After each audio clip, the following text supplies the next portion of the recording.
Sudah kedengaran ya? Sudah. Oke. PowerPoint-nya sudah bisa diperhatikan. Sudah. Oke, kita langsung ya. Persingkat waktu sambil nunggu temannya yang belum masuk. Sudah 40 orang. Oke, kita langsung aja Panganjali terlebih dahulu. Om Swastiastu. Baiklah, pada pertemuan kali ini, seperti yang Pak sampaikan pada pertemuan sebelumnya, jadi poin yang kita akan bahas pada pertemuan kali ini itu adalah mengenai KD, kompetensi dasar, akses ke kamar tamu. Ya, bagaimana kalian sebagai seorang room attendant melakukan proses entering to the guest room-nya. Jadi, seperti yang sudah Pak tampilkan pada pertemuan sebelumnya, ada beberapa poin yang akan kalian laksanakan dalam melaksanakan proses akses ke kamar tamu. Adapun tujuan yang harus kita dapatkan atau yang ingin kita capai dalam mempelajari proses akses ke kamar tamu ini, di mana nanti diharapkan kalian sebagai siswa mampu melakukan prosedur akses ke kamar tamu, melihat dari faktor juga kesehatan, keselamatan kerja, keamanan umum di tempat kerja yang kalian laksanakan nanti. Termasuk dalam proses pelaksanaan praktek. Berarti sebelum kita melakukan proses pekerjaan, seperti yang kita pelajari dalam tahapan persiapan, itu akan menunjang kalian dalam melaksanakan kerja, dan juga menunjang kalian untuk memperlancar proses pelaksanaan kerja dari keselamatan dan lain sebagainya. Nah, itu harus benar diperhatikan terlebih dahulu ya. Selanjutnya, dalam proses akses ke kamar tamu, kalian diharapkan melakukan pemeriksaan status kamar dan melaporkan. Jadi di sini poinnya, sebelum kalian memasuki kamar tamu atau memilih kamar yang akan dibersihkan, jadi terlebih dahulu kalian harus memeriksa atau mengecek room status yang kalian dapatkan dari formulir ataupun di briefing di office.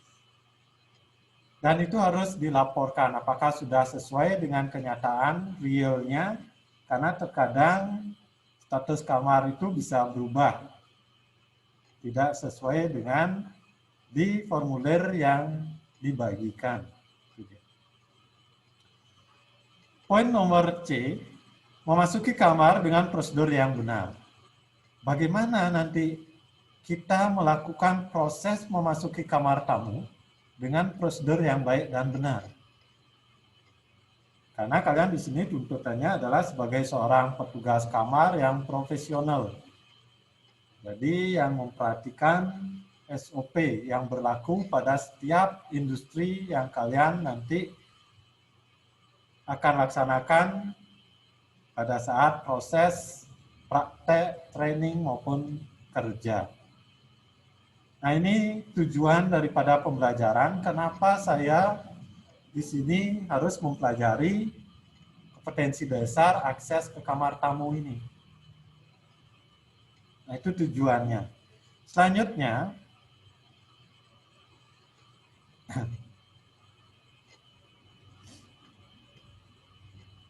oke. Jadi gimana tahapan-tahapan ini sudah Pak tampilkan pada pertemuan sebelumnya.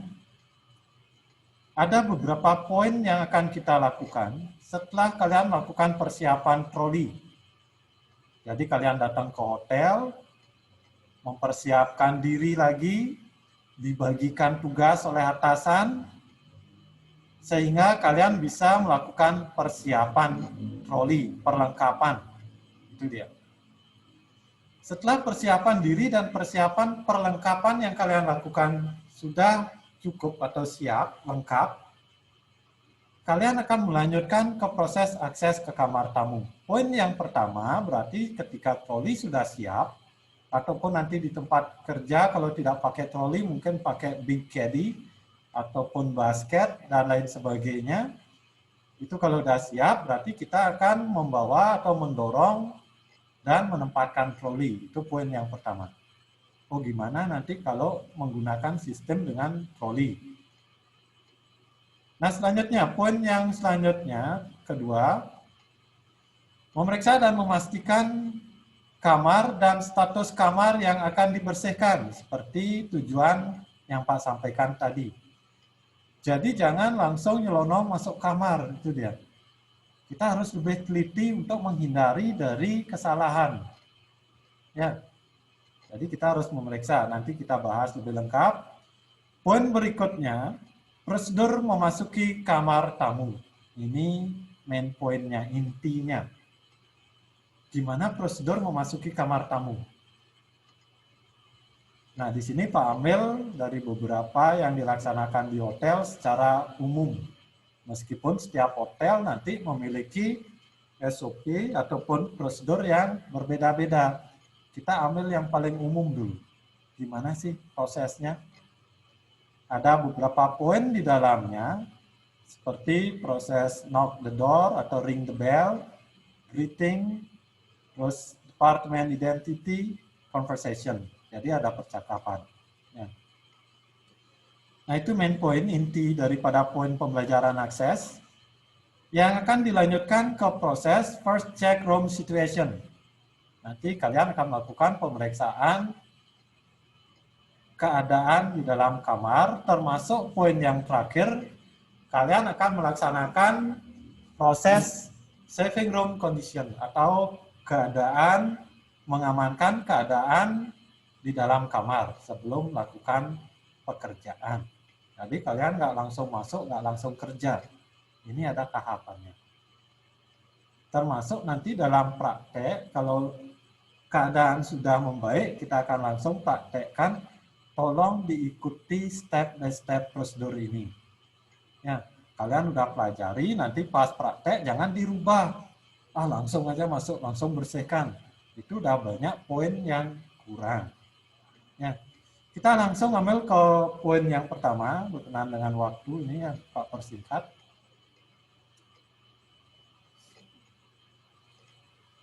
Nah, sebelum kalian berangkat menuju kamar yang akan dibersihkan, jadi seperti yang Pak sampaikan tadi, periksa keadaan status kamar secara nyata atau realnya.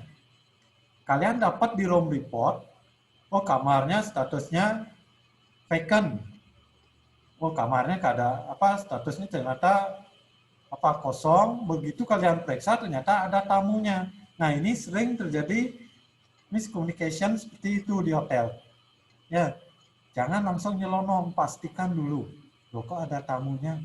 Bisa aja human error, ya salah nyatet, maunya ngisi atasan kita mau nyatet di room report occupied dirty, ternyata yang diisi vacant dirty.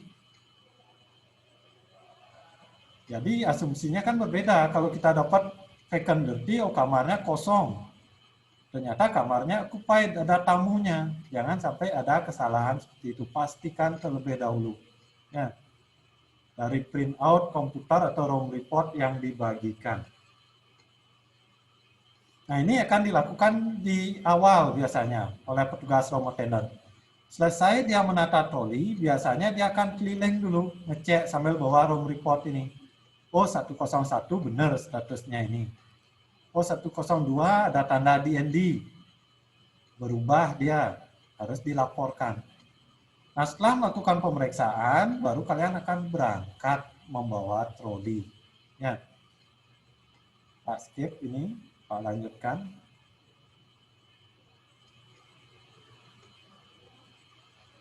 Nah di sini Pak berikan sedikit tambahan.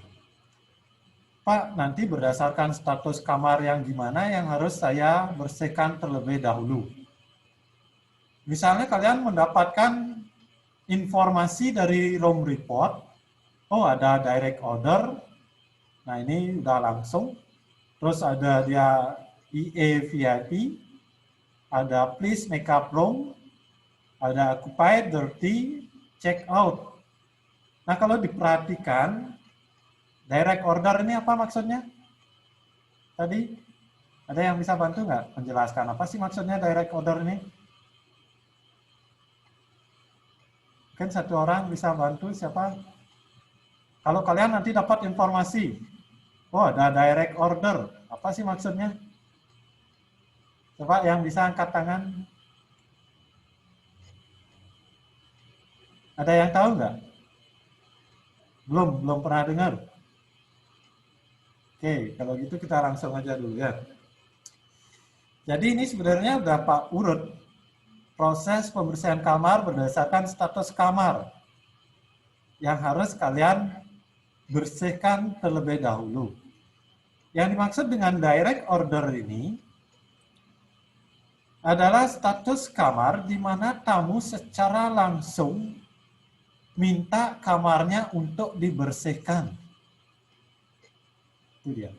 Nah, ketika ketemu dengan kalian atau ketemu supervisornya, tamunya langsung request ya, please make up my room now. Tolong bersihkan kamar saya sekarang. Mungkin ada apa kejadian atau kotor sekali mau dipakai.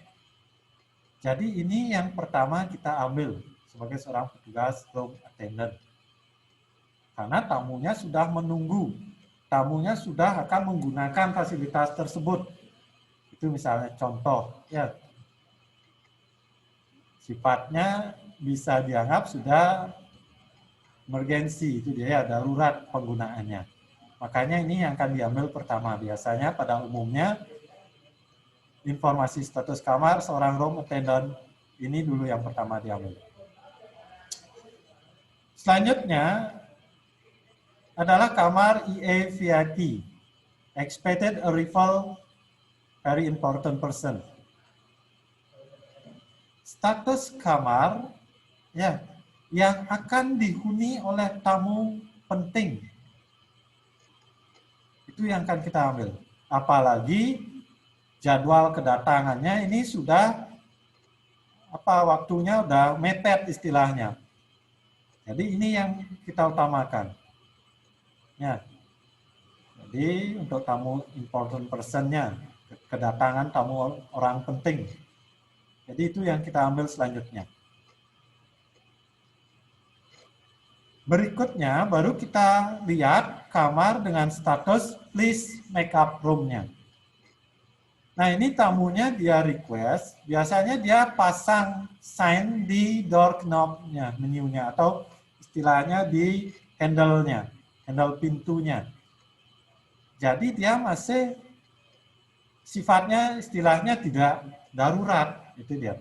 Dia minta untuk dibersihkan, cuman tidak harus segera, itu dia.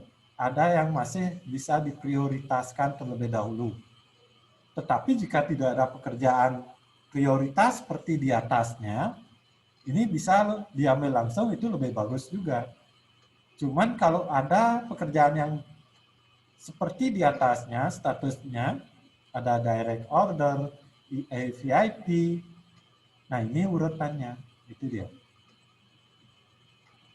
Ya, bisa dipahami perbedaan direct order dengan please make up room ini? Bisa. Oke.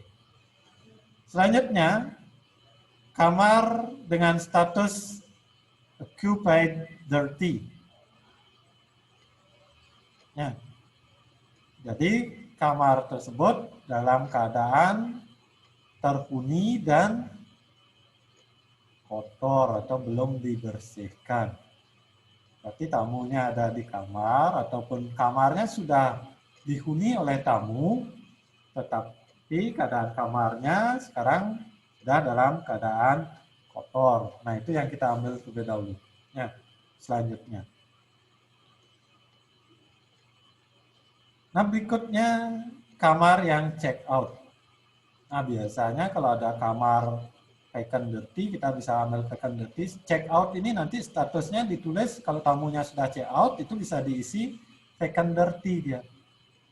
Karena kamarnya tamu udah check out, otomatis kan kosong kamarnya. Karena tamu udah out, dia habis digunakan, statusnya kan kotor. Sehingga di penulisan room report, kamar check out ini bisanya bisa diisi vacant dirty. Pak, kok nggak kamar check out diambil terlebih dahulu? Nah, misalnya seperti ini. Kamu akan check out jam 12. Sekarang jam 10. Kalau kita bersihkan sekarang, nanti tamunya check out jam 12, otomatis kamar yang sudah kita bersihkan ini akan digunakan kembali. Berarti akan kotor lagi. Nanti tamunya check out, berarti kita harus bersihkan kembali. Jadi 2 kali kita harus membersihkan. Nah, itu dia. Jadi untuk status kamar check out, kita tunggu dulu sampai tamunya check out, baru kita bersihkan. Itu dia. Bisa dipahami maksudnya? Nah, ini prioritas pembersihan kamar berdasarkan room status ya. Ada yang ditanyakan sampai di sini? Ada yang kurang jelas? Atau ada yang bisa menyampaikan apa sih perbedaan direct order dengan place makeup room ini?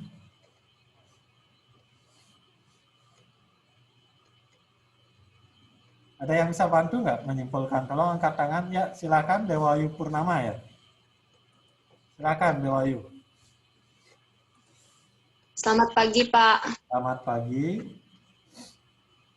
Menurut saya, perbedaan direct order sama status kamar please make up room itu adalah direct order itu adalah ketika tamu meminta langsung kamarnya untuk dibersihkan kepada petugas room attendant ataupun room supervisor karena pasti tamu itu memiliki suatu alasan meminta kamar tersebut dibersihkan langsung karena mungkin ada suatu hal yang tumpah atau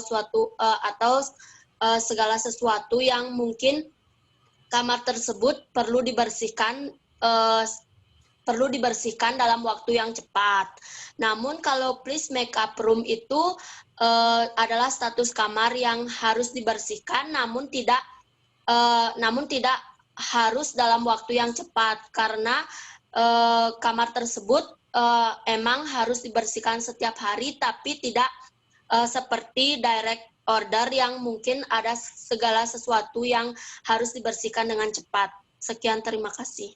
Oke, bagus sekali ya. Dewayu Purnama 11 sampai berapa ini? AP 10, Pak. AP 10. Oke, jadi bagus sekali ya Dewayu Purnama. Jadi pemahamannya sudah sangat baik ya. Di mana direct order ini secara langsung kamu request agar kamarnya dibersihkan dan ada hal alasan dibalik itu. Selanjutnya please make up room ini dia mencantumkan kode atau simbol agar kamarnya dibersihkan. Jadi bisa tidaknya ada prioritaskan terlebih dahulu bisa. Jadi bagus sekali sudah dipahami dengan baik mana kamar yang akan atau harus dibersihkan terlebih dahulu. Oke, selanjutnya kita lanjutkan. Dari prioritas pembersihan kamar ini, kita sudah bisa memilih yang sebelumnya mana kamar yang harus saya bersihkan, itu masih bingung. Ya. Nah, sekarang kalian sudah bisa menentukan, oh ini loh kamar yang harus saya ambil terlebih dahulu. Misalnya saya dapat kamar 10 kamar untuk dibersihkan, gimana sih kodenya, simbolnya, room statusnya. Jadi kalian bisa tentukan pembersihan dari room status tersebut. Cuman dengan catatan seperti yang Pak bilang tadi, silakan dicek terlebih dahulu kebenaran room status yang diberikan informasi oleh atasan ataupun room report dengan keadaan realnya, nyatanya. Karena terkadang room status ini bisa berubah. Ya. Oke, kita lanjutkan. Setelah kalian memastikan kamar yang akan kalian bersihkan, kalian sudah memilih kamar yang akan kalian bersihkan, kalian akan melakukan proses mendorong dan menempatkan troli. Ada beberapa poin yang dilakukan dalam mendorong dan menempatkan troli. Yang pertama di sini, doronglah kereta ke depan pintu kamar yang akan dikerjakan. Jadi poinnya yang di sini diambil, jadi komponen-komponen troli sudah kalian pelajari. Setiap bagian ada fungsinya, karena terkadang Pak perhatikan dalam mendorong atau membawa troli itu tidak sesuai dengan prosedur. Kadang dekat, tarik aja. Jadi ada yang narik sembarangan troli. Silakan, jadi troli itu didorong agar kita bisa memperhatikan ke depan perlengkapan yang kita bawa. Kalau kalian tarik nanti ada barang yang jatuh, kalian nggak tahu, atau berceceran di jalan, kalian tarik saja, nah itu banyak resikonya. Ya kurang aman, seperti yang Pak sampaikan di awal, keselamatan, keamanan tidak diperhatikan. Ya.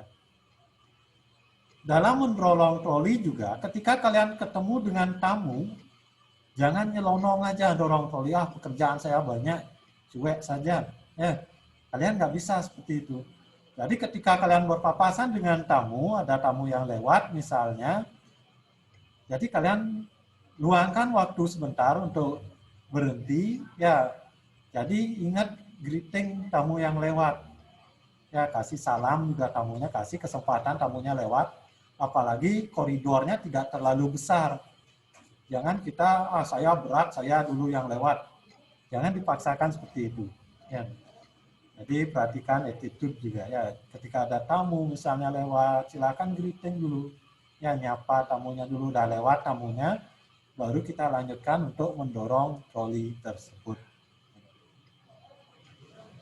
Poin selanjutnya, letakkan kereta sejajar dengan koridor. Maksudnya seperti yang disampaikan ini, ya. Jadi silakan atur sesuai dengan keadaan dan situasi di koridor. Supaya nanti tidak menghalangi jalan seperti nomor 3, poin nomor 3. Ya, jangan menaruh kereta dengan posisi melintang atau berada di tengah-tengah koridor. Nanti ini akan mengganggu karena yang menggunakan koridor tidak kita saja. Termasuk tamu pun dia akan menggunakan koridor. Nah, sehingga diperhatikan penempatannya, ambil tempat yang aman sesuai dengan prosedur yang sudah ditentukan di masing-masing hotel. Poin berikutnya, usahakan agar kereta tidak menyentuh tembok kamar. Nanti dalam menempatkan troli, ya, mungkin kalian bisa perhatikan di lab sekolah kita, ketika menaruh troli di depan kamar tersebut, jangan diusahakan di sini kalau bisa jangan sampai menyentuh tembok kamar. Apalagi kalian benturkan. Nah, itu dia. Jadi buru-buru dikejar waktu, ya ada limit time-nya. Kalian cepat-cepat. Jadi sampai dinding daripada kamar tersebut rusak. Nah, itu dia. Untuk kita harus menjaga keamanan daripada properti hotel juga. Bila kereta itu tertutup pada satu sisinya, jadi kereta itu ada troli yang terbuka di dua sisinya, ada yang tertutup di satu sisinya. Jadi di sini hadapkan bagian yang terbuka ke bagian pintu kamar, supaya mudah mengambil dan menaruh perlengkapannya. Nah, ini disesuaikan juga dengan keadaan situasi prosedur di hotel masing-masing. Jika itu memungkinkan di koridor hotel tersebut, diusahakan dia menghadap ke dalam kamar trolinya. Jadi diusahakan untuk menghadap ke pintu kamar sehingga nanti kalian dalam pengambilan perlengkapan itu lebih mudah. Dan jika itu memungkinkan juga ada prosedur itu berada di depan pintu kamar. Fungsinya juga nanti ketika kalian membersihkan kamar, jadi troli ini berfungsi untuk mengamankan supaya tidak ada orang yang gampang keluar masuk ke kamar. Nanti kalian sibuk membersihkan di bathroom, di kamar mandi, kalian nggak tahu ada orang lain masuk ke kamar ngambil barang, itu resiko kerja. Gitu. Nanti kalau kalian menempatkan troli di pintu kamar, setidaknya kalau ada yang mau masuk kamar, pas kita lagi membersihkan di bagian belakang misalnya, kalian akan mendengar ada yang memindahkan troli. Itu dia. Tapi Pak, kenapa kita nggak tutup aja pintunya? Nanti kalau kalian tutup pintunya, tamunya datang bisa curiga juga dia. Kok di sini stafnya dia nutup pintu, ngapain dia di kamar? Nah itu dia, makanya ada prosedur yang ditentukan. Nanti ada beberapa poin lagi mungkin secara langsung dalam praktek bisa kita terapkan. Ya. Karena di sini waktunya singkat. Ya, sebenarnya masih ada beberapa prosedur yang bisa kita lakukan dalam menempatkan troli.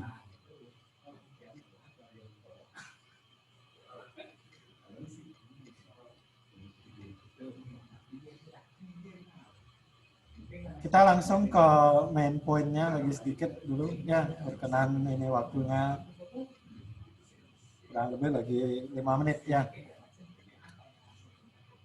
Oke, Pak ambil poin yang pertama.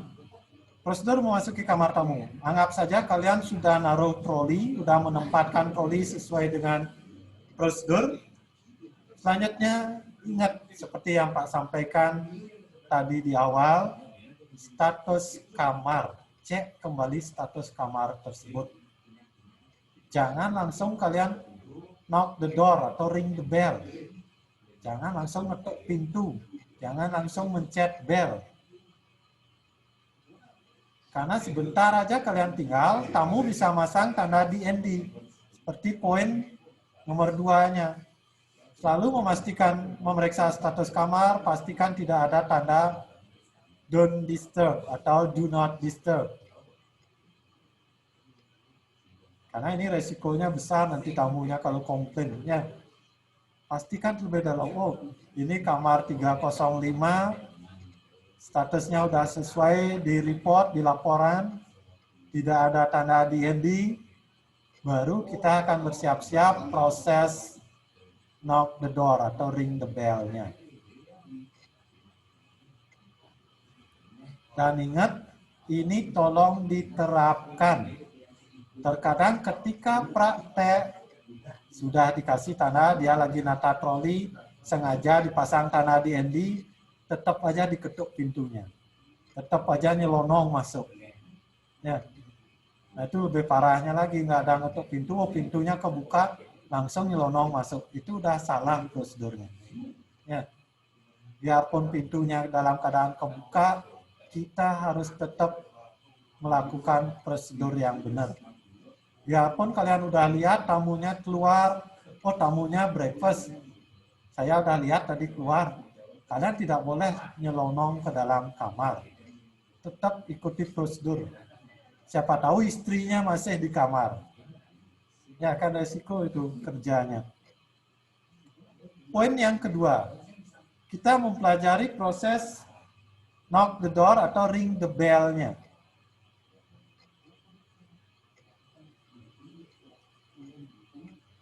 Di dalam proses knock the door atau ring the bell, karena nanti kita perhatikan keadaan di kamar hotel tersebut, apakah dia masih dibuat klasik agar mengetuk pintu atau sudah disediakan bell. Nah itu kita perhatikan. Jangan sampai udah disediakan bell, kalian masih ketuk-ketuk pintunya.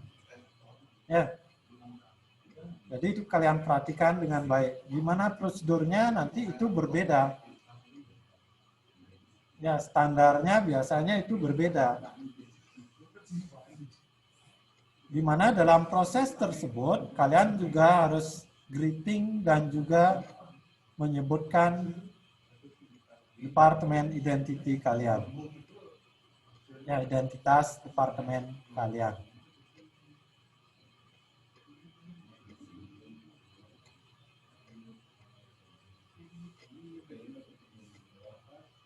Oke, jadi ada beberapa poin yang bisa kalian perhatikan dalam proses knock the door ataupun ring the bell ini. Di sini Pak perhatikan banyak yang mencatat poin-poinnya. Silakan Pak, persilakan ya. Jadi ini poinnya biar bisa Pak jelaskan nanti gimana prosesnya.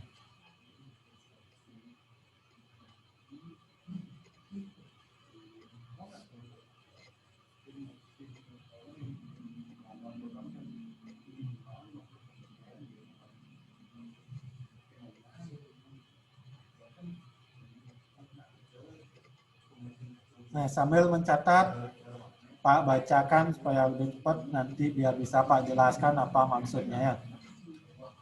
Jadi di sini dalam knock the door atau ring the bell, pertama selalu mengetuk pintu atau membunyikan bell walaupun yakin kamar tersebut vacant clean. Dan ingat dalam proses tersebut selalu juga menyebut jati diri dan juga departemen kalian. Itu dia. Yang kedua, mengetuk pintu menggunakan punggung jari, jangan menggunakan alat. Biar lebih keras kedengaran, ya. Jadi itu tidak boleh. Jadi Pak bacakan saja dulu, biar cepat kalian. Ketuk pintu 3 times atau 3 kali, ataupun ringing the bell, dan sebutkan salam, greeting, termasuk identitas. Bagaimana nanti kita bahas.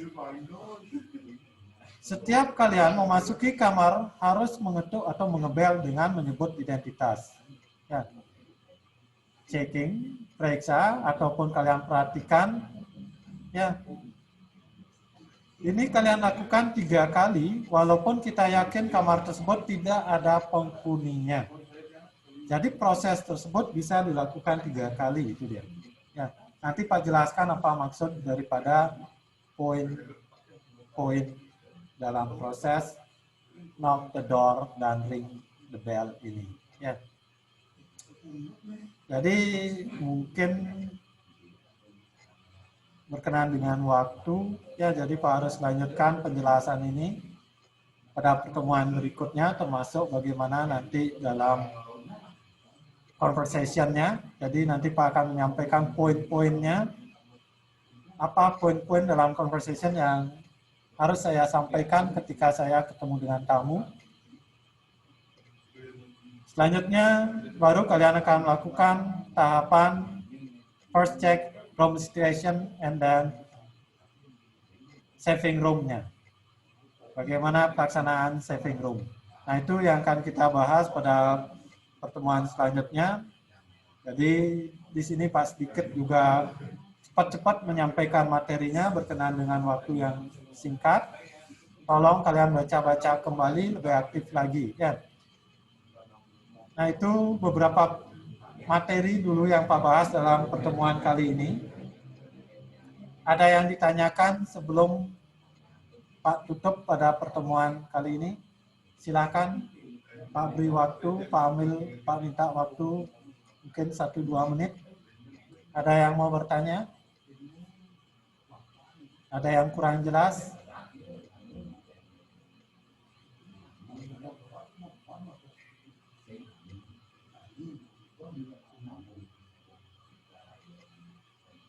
Oke, sementara karena no respon ya. Mungkin kalian lagi sibuk, Pak perhatikan ada yang lagi mencatat dan lain sebagainya. Nah, silakan nanti kalian baca-baca pada pertemuan berikutnya. Jika ada yang kurang jelas yang Pak sampaikan, kalian bisa tanyakan terlebih dahulu, baru kita lanjutkan pembahasan materinya. Jadi, minggu depan kita akan lanjutkan bagaimana pelaksanaan proses knock the door dan ring the bell ini. Jadi, untuk pertemuan kali ini,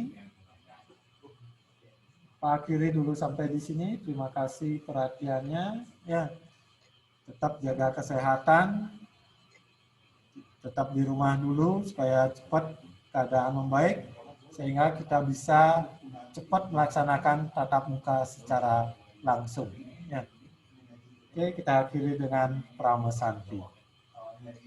Om Santi Santi Santi Om.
Kan jadi kedewaan gaul kan enak.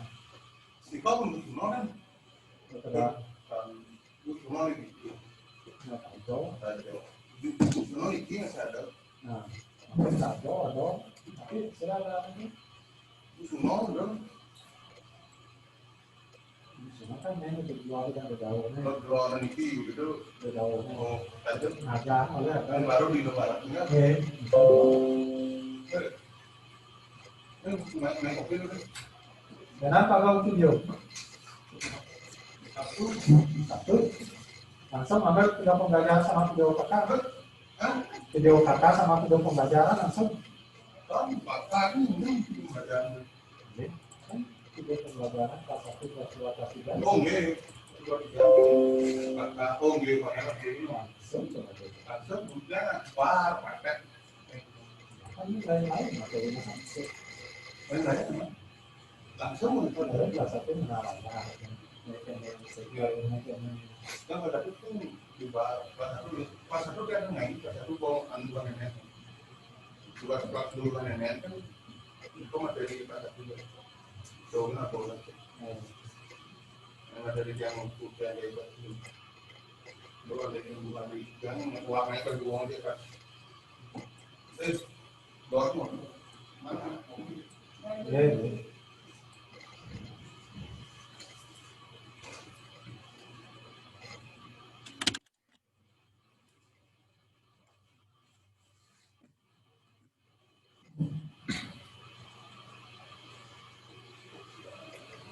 Baik, selamat siang semuanya. Minasan konnichiwa. O genki desu ka? Semua genki desu. Baik, untuk materi pelajaran hari ini kita masuk materi bab 32 menanyakan harga suatu barang. Ya, judulnya Ikura desu ka. Sebelum mulai, mari kita haturkan panganjali umat. Om Swastiastu. Nah, di materi ini kalian mempelajari satuan mata uang. Kita mulai dari rupiah saja. Itu untuk menanyakan harganya nanti memakai Ikura desu ka.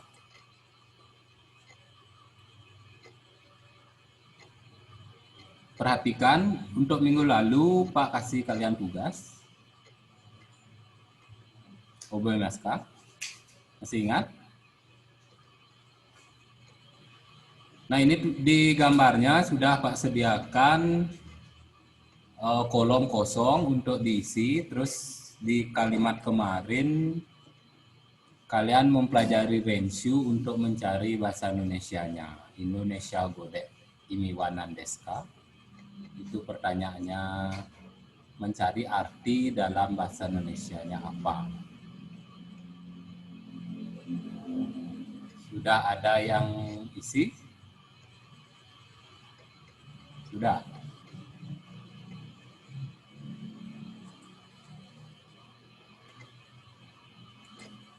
Coba sebelum lanjut, siapa yang mau menjawab dari beberapa kalimat ini?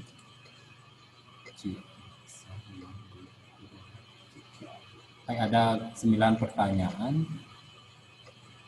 Harapkan yang lain juga ya, yang lain juga. Ini banyak partisipannya, silahkan yang lain. Baik, coba pembuka Dewa Ayu Purnamasa.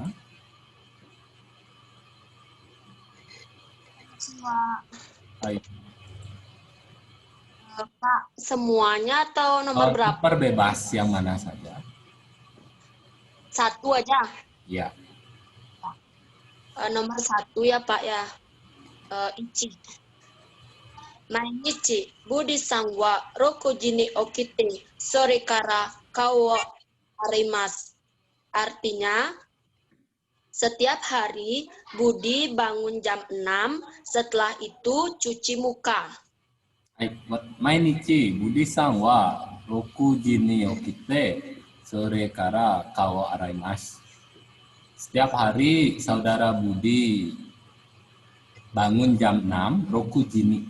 Hai rokujini. Ingat ya jamnya ichiji, niji, sanji, yoji, goji dan lainnya ya. Pakai ji di belakang. Kalau untuk menyebutkan jarak waktu kalian pakai jikang. Nah, sore kara kawa araimas. Sore kara itu penyambung ya. Itu artinya lalu kawa araimas mencuci muka. Kau itu muka ya. Araimas kata kerjanya arau. Di sana dua kata kerja disediakan di kalimatnya. Yang pertama ada ukite, itu artinya bangun. Ambil dasar katanya ukiru. Terus ada arau. Dasar katanya araimas, dasar katanya arau. Dua kata kerjanya. Ukite, dasarnya ukiru, artinya bangunnya. Hai lanjut silahkan berikutnya. Masih banyak ada pertanyaan. Sebelum kita masuk ke materi hari ini. Pastikan di rumah ya untuk materi-materi yang pasti kalian isikan di rumah latihannya. Di bukunya juga sudah ada ya. Silahkan yang lainnya.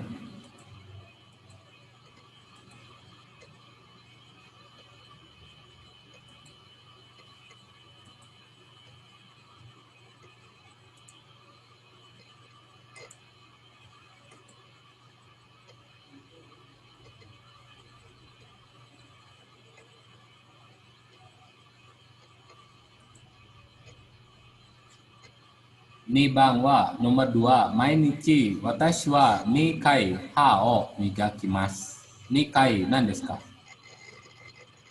Nah, selain untuk tingkat lantai yang kemarin pakai kai ada ikai, nikai, sanggai, yongkai, gokai dan seterusnya. Kai itu bisa digunakan untuk menyebutkan kali ya, bukan perkalian, tapi kali. 1 kali, 2 kali, 3 kali gitu. Itu seperti itu ya. Mainichi watashi wa 2 kai ha o migakimasu. Ha itu gigi, migakimasu menggosok, dasar katanya migaku untuk gigi ya, menggosok. Mainichi watashi wa 2 kai ha o migakimasu. Setiap hari saya menggosok gigi 2 kali. Ini kait. Ini artinya 2 kali. Bukan tingkat 2 ya, atau lantai 2. Yang minggu lalu kalian mempelajari lantai 2, tingkatan.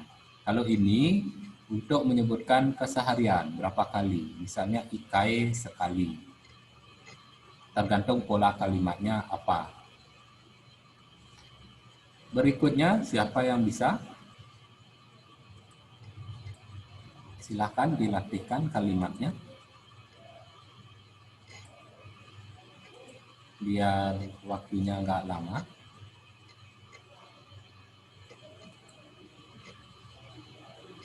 Coba Sri Yulianti Sang. Sri Yulianti Sang. Iya Pak. Genki desu ka? Nomor 5.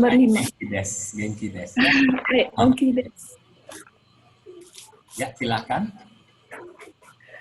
Mainichi shichi wa gosen shichi hang ni imasu de shimbun o yomimasu.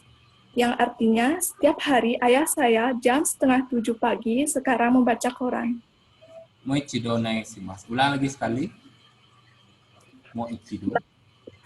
Mainichi shichi wa gosen shichi hang ni imasu de shimbun o yomimasu.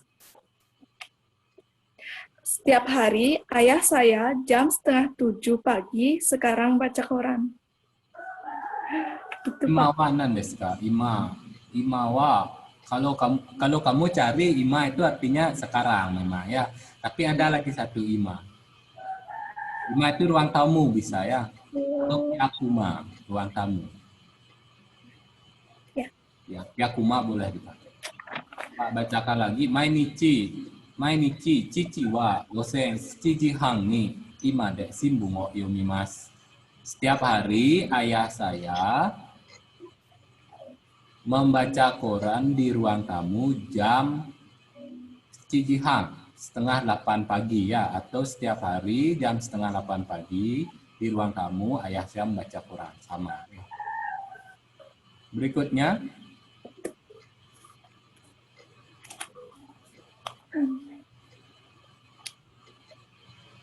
Edi Swartanasang, Dimaska, ada orangnya? Edi Swartanasang, Dimaseng. Rio Saputrasang, Imade Rio Saputrasang.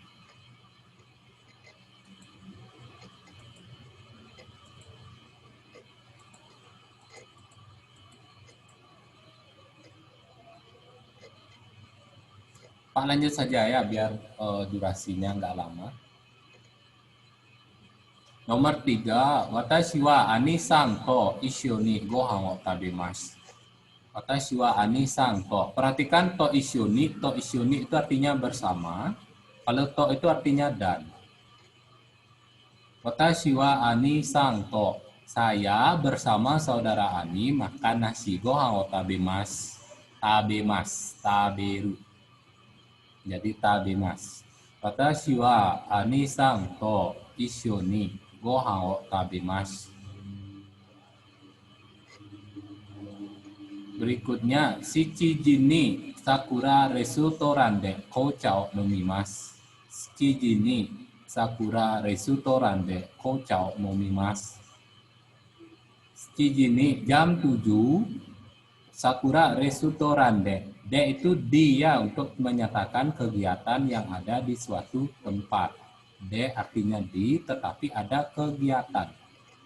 Kalau yang di tidak ada kegiatan, pakai partikel ni. Ya, ingat di itu ada dua, satu pakai de, satu pakai ni. Kalau ada kegiatan, pakai de. Kalau tidak ada kegiatan, pakai ni. Sudah Pak jelaskan sebelumnya ya. Kocha nomimasu. Minum kopi di minum teh di restoran Sakura. Kecuali di restoran Sakura ada teh, itu baru pakai ni ya, Sakura restoran ni, itu jadinya. Kocha ga arimasu, itu pakai ni. Kalau sekarang pakai de karena ada kegiatan minum, ada kata kerjanya di kalimat itu. Berikutnya, Maria-san no heya de kankoku no ongaku o kikimasu. Maria-san no heya de kankoku no ongaku o kikimasu. Kankoku wa nan desu ka? Itu negara itu. Kankoku wa Korea desu ne. Hai, Korea. Kalau Chugoku Cina ya, kalau Nihon Jepang. Kalau Indonesianya Indonesia. Kalau Indo itu India ya, itu beda ya. Nanti Pak kasih nama-nama negara ya. Maria-san no heya de kankoku no ongaku o kikimasu. Ongaku wa nan desu ka? Maria-san no heya de kankoku no ongaku o kikimasu. Ongaku itu musik ya, atau lagu. Saudara Maria di kamar mendengarkan lagu Korea. Korea. Ayat berikutnya, wati-san no heya de tegami o kaite den wa shimasu. Wati-san no heya de tegami o kaite den wa shimasu.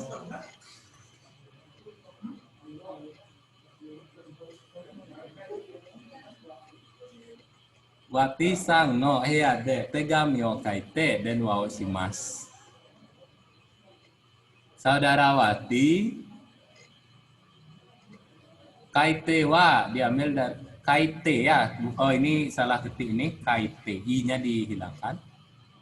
Wati-san no heya de tegami o kaite den wa shimasu. Saudara Wati menulis surat di kamar dan menelpon. Itu nyambung kerjanya kalau bentuk T ditambah kata kerja berikutnya dia menjadi kegiatan ya. Artinya kegiatannya berturut-turut. Misal kayak kalian, saya makan nasi, mendengarkan musik gitu, atau menonton TV dan lainnya. Ya, itu kegiatan yang berturut-turut, kalian gunakan perubahan kata kerja bentuk T. Artinya double ada kata kerjanya.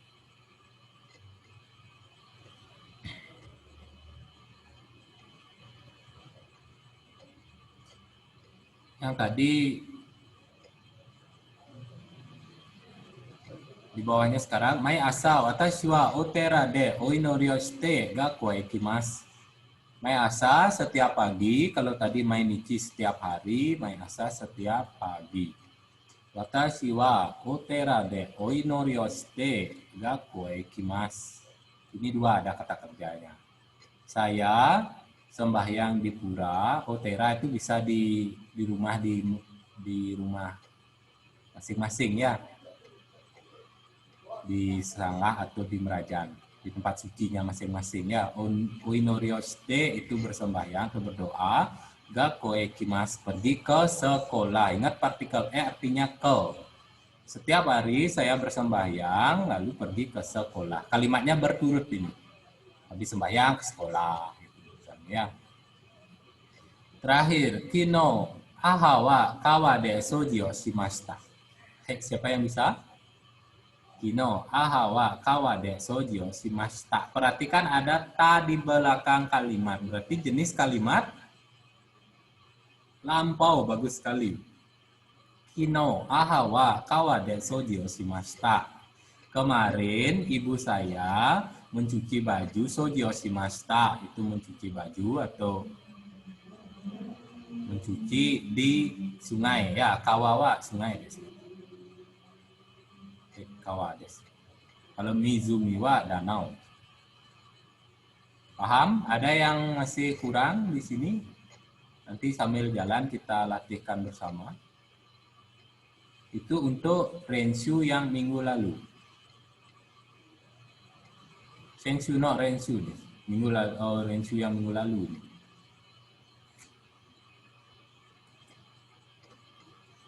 Nah, sekarang perhatikan di materi di bukunya, baru kita mulai hari ini. Di sini kalian mempelajari harga barang. Otomatis kalau sudah menanyakan harga barang, otomatis ada uang ya, ada nominal, angka dan lainnya. Kita belajar dulu mata uang, ini kelas 10 sama ibunya mungkin sudah dipaparkan beberapa, mungkin sudah ada yang paham. Sekarang biar lebih paham lagi, mari kita latihkan kembali ya, karena materinya dimunculkan lagi untuk mata uang dari 100 sampai jutaan. Kita berlatih. Di bukunya sudah disediakan ya, tapi beberapa Pak buatkan yang full biar ada bahan untuk kalian pelajari.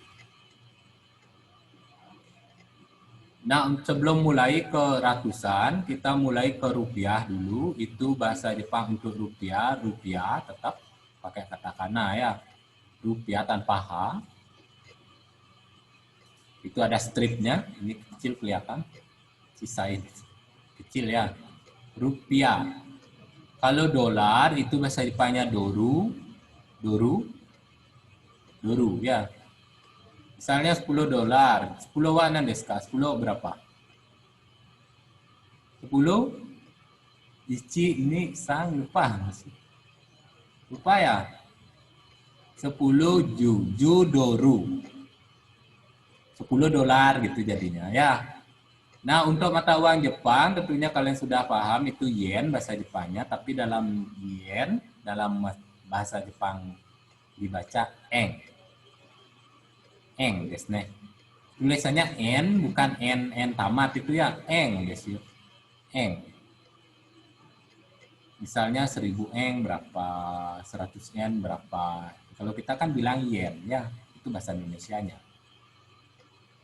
Nah, untuk menanyakan harga barang atau berapa harganya tentunya sudah pernah kalian dengar ini ya waktu di kelas 10 ikura desu ka. Atau bentuk sopannya oikura desu ka, tambahin o di depannya bisa ya. Oikura desu ka? Sumimasen, kore wa ikura desu ka? Maaf, ini berapa harganya? Ada pelajaran kelas 1 juga, sumimasen, kono kibori wa ikura desu ka? Ada, masih ingat? Kono okashi wa ikura desu ka? Itu pelajaran waktu kelas 10 itu. Kalau nggak salah bab 8 di bukunya ya. Nanti buku kelas 1, waktu kelas 10 jangan dibawa kemana-mana. Nyambung ini materi sampai kelas 3, kelas 12. Masih bukunya waktu kelas 10. Masih di mana? Itu ya, masih di mana jawabannya ya. Masih di mana-mana. Ini banyak yang tertawa, masih di mana-mana. Ya, kita mulai sekarang untuk ratusan dulu, ratusan yang rupiahnya ya, yang kalau di Indonesia mata uangnya pakai logam gitu ya. Uang recehnya. Di sana ada ratusan, satuan untuk ratusan hyaku. Hyaku, bukan hiyaku, tetapi hyaku. Jadikan satu dia, iya. Ya, yu, yo, hyaku, bukan hiyaku. Ini banyak sekali salah ucap. Nanti biar nggak sampai kelas 12, bahkan seterusnya kamu salah ucap. Ya, pakai hyaku. Itu untuk 100 sampai 900 sudah Pak buatkan. Khusus yang ada bintang, ini Paknya pengulangan lagi ya, kelas 10 sudah sama ibunya, kalian mungkin lebih paham, sudah paham. Untuk yang ada bintang 300, 600, dan 800 dia mempunyai bunyi tersendiri. Tidak pakai yaku. Cigau, beda ini ya. Sambyaku, ropyaku, hapyaku. Itu untuk 3, 6, 8. Pak udah isi bintang. Di bukunya juga sudah disediakan, ada bintang di sana. Perhatikan juga.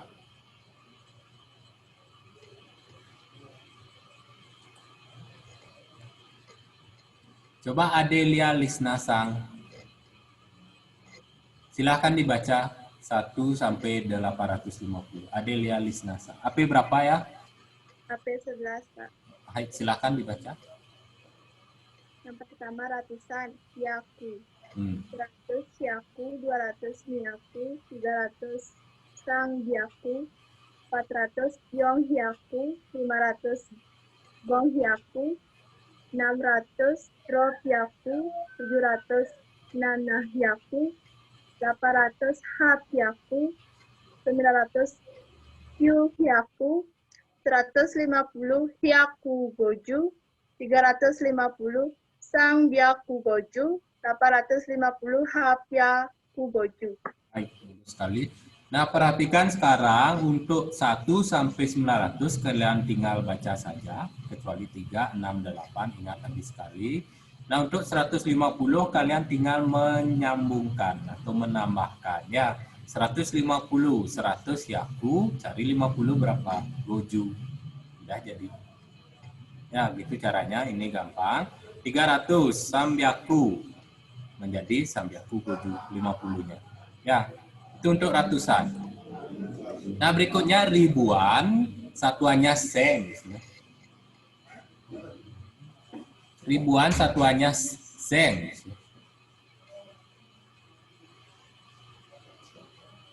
Nah, untuk 1000 sampai 9000, perhatikan tinggal ditambahkan seng di belakangnya, kecuali yang 3000 dan 8000 ya. 3000-nya sanseng, 8000 haseng, double S. Nanti tulis hiragana pakai su kecil gini. Haseng. Perhatikan di bukunya sudah disediakan juga.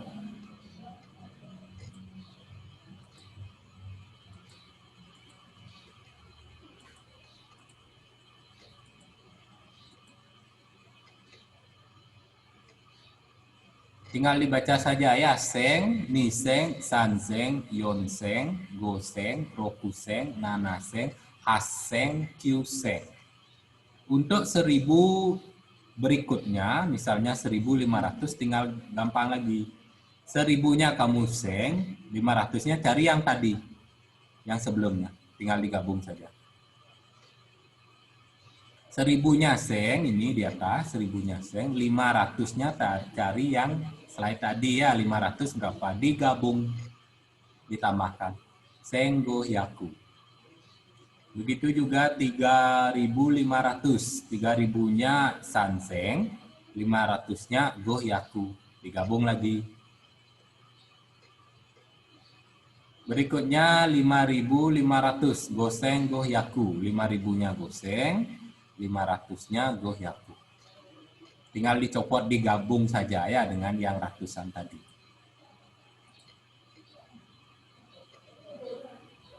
Coba ini Komang Elisha. Elisha Sang. Komang Elisha. Tidak ada ya. Ayu Sita, Dewa Ayu Sita. 11 AP4. Iya. Baik. Coba 6.500.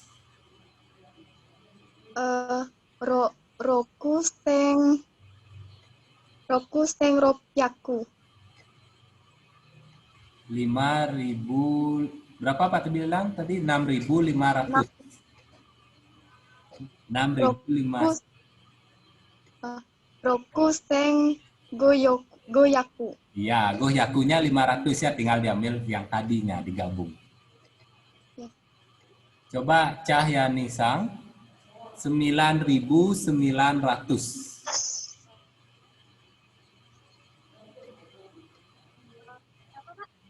9.900. Cari 9.000-nya berapa, tambah 900-nya berapa. Sudah ada jadi jawabannya. Kyuseng. Kyuseng.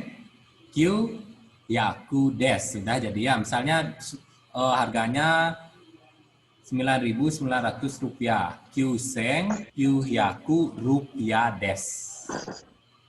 Ya, kyusengnya 900. 9.000, Q yakunya 900. Ya, tinggal digabung saja. Untuk ratusan dan ribuan. Nah, sekarang puluh ribuan. Mulai dari 10.000 sampai dengan 90.000.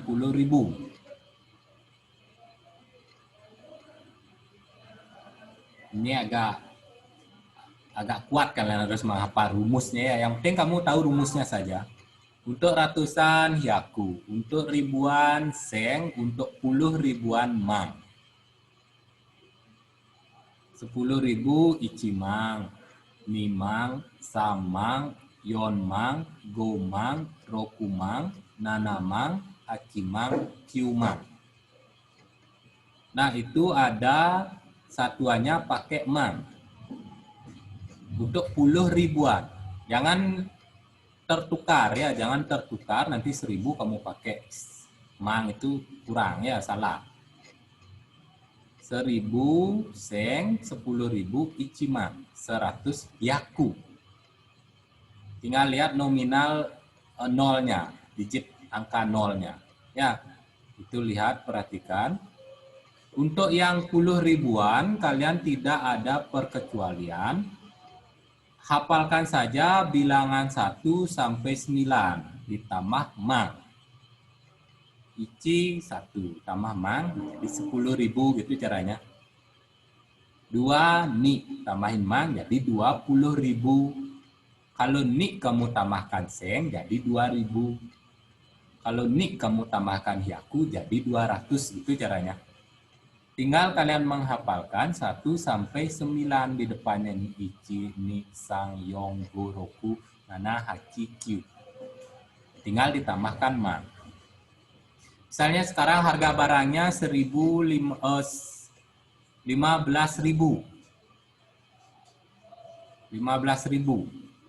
Berarti 15.000 itu diambil dari 10.000 ditambah 5.000.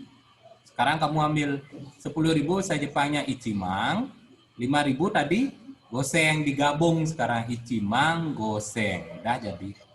Misalnya harga buku ini 15.000 rupiah.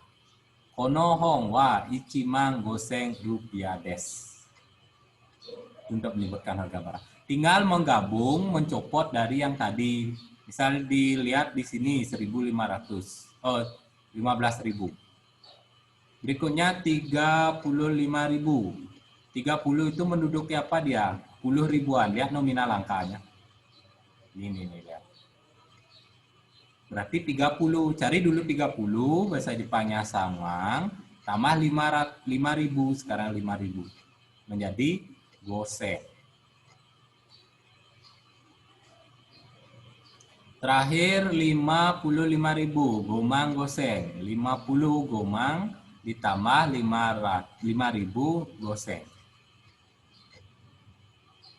Paham? Ini agak sulit. Belum lagi ke ratusan. Ini masih di puluh ribuan. Nanti ratus ribuan.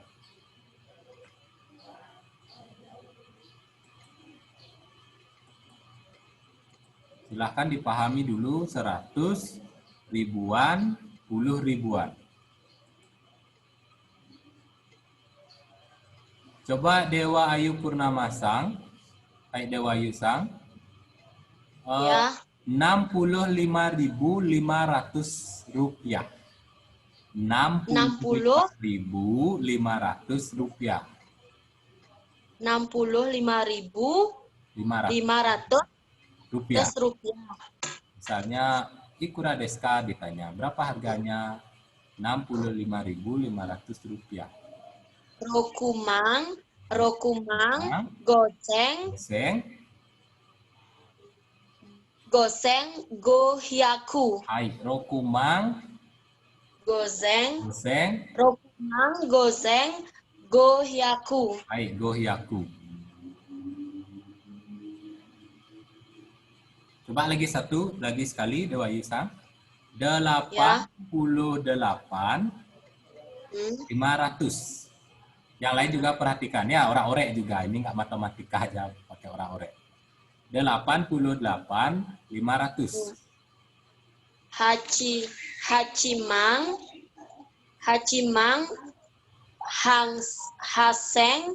haseng,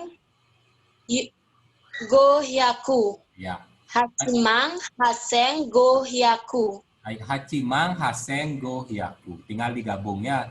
Hachimangnya 80, 8.000-nya haseng, 500-nya gohyaku. Itu untuk puluhan ribuan. Ya, puluh ribuan. Ya. Pak, berarti nanti kalau isi rupiah ditambahin rupiah gitu aja di belakangnya gitu, Pak? Rupiah des. Rupiah des. Oh ya ya. Kalau dolar, doru des. Kalau eng des. Ya, di belakangnya ditaruh, bukan di depannya. Ya. Ya. Pahami dulu sampai puluh ribuan. Ini masih banyak ya, minggu depan sediakan orang-orang lagi karena menghitung mata uang masih banyak. Nanti ada rumus. Untuk minggu depan kita belajar rumusnya. Ada yang ditanyakan dulu untuk sampai puluh ribuan? Ada yang ditanyakan untuk puluh ribuan? Minggu depan kita sambung ke ratus ribuan. Habis itu ada jutaan, Pak tekankan di sini sampai 9 juta aja ya, biar nggak terlalu banyak, kamu puyang nanti di rumah. Ya, bapaknya ngasih uang banyak sekali gitu. Bingung jadinya kalian berpikirnya ya, biar nggak kaget gitu. Nah, minggu depan kita masuk rumus. Nah, ini kita belajar rumus, sepintas saja dulu. Kita berlatih rumus, nggak matematika aja punya rumus. Nah, kita masuk ke puluh ribuan, ratus ribuan. Kenapa ada rumus? Karena untuk bilangan dari 100.000 sampai dengan jutaan ada rumusnya. Karena digitnya banyak, melebihi dari 5 digit. Ya, nanti kita belajar rumus Mang namanya. Kalau Pak bilang rumus Mang. Karena perubahannya menggunakan digit ya, ratus ribuan. Ini yang tadi yang akan kita pelajari.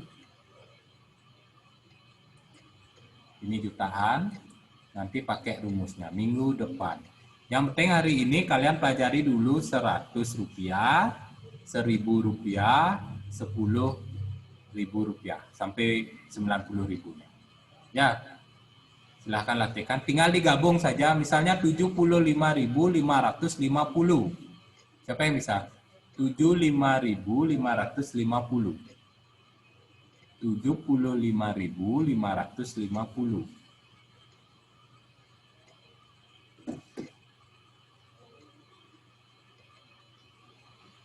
Silahkan. Tinggal diambil saja. 7-nya menduduki posisi apa, 5-nya posisi apa, 5-nya lagi posisi apa, 5-nya lagi posisi apa. Harus kalian pilah itu satu-satu. 75.550. Berapa jadinya? Terakhir ini, terakhir. 70 dulu cari. Hai. Siap, silakan.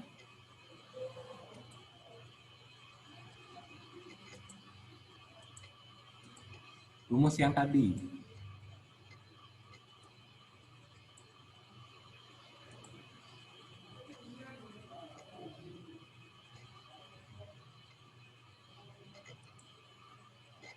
Untuk 1000.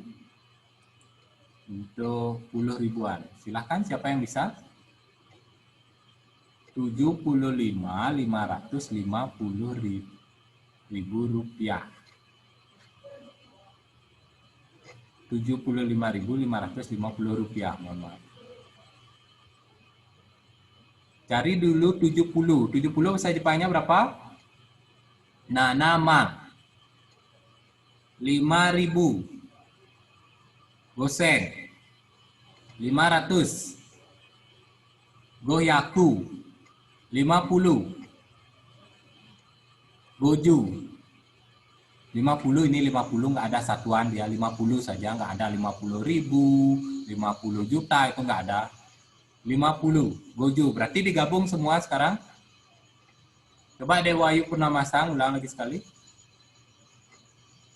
Nanamang, goseng, gohyaku, goju. Iya, itu jawabannya. Tinggal dicopot saja ya. Lihat 75.550. 7 itu menduduki nominal berapa dia?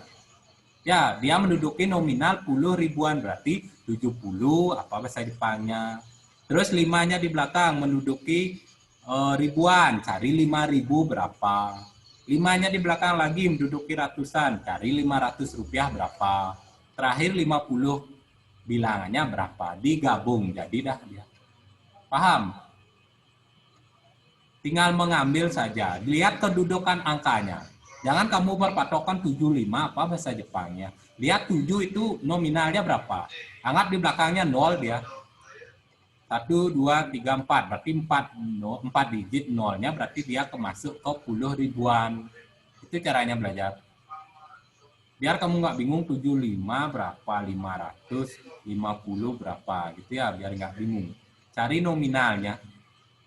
7-nya dia paling depan, dia menduduki berapa dia? 7 itu menduduki 10 ribuan, berarti nolnya ada 5. Ini. Berarti 70 ditambah 5.000, ditambah 500, ditambah 50 sudah jadi. Ya, itu caranya untuk belajar di uang. Menyebutkan nominal uang atau harga barang nanti ya. Nah, untuk minggu depan kita masuk materi masih di mata uang, tapi dengan memakai rumus karena kalian masuk ke ratus ribuan yang nominal atau digitnya lebih banyak lagi.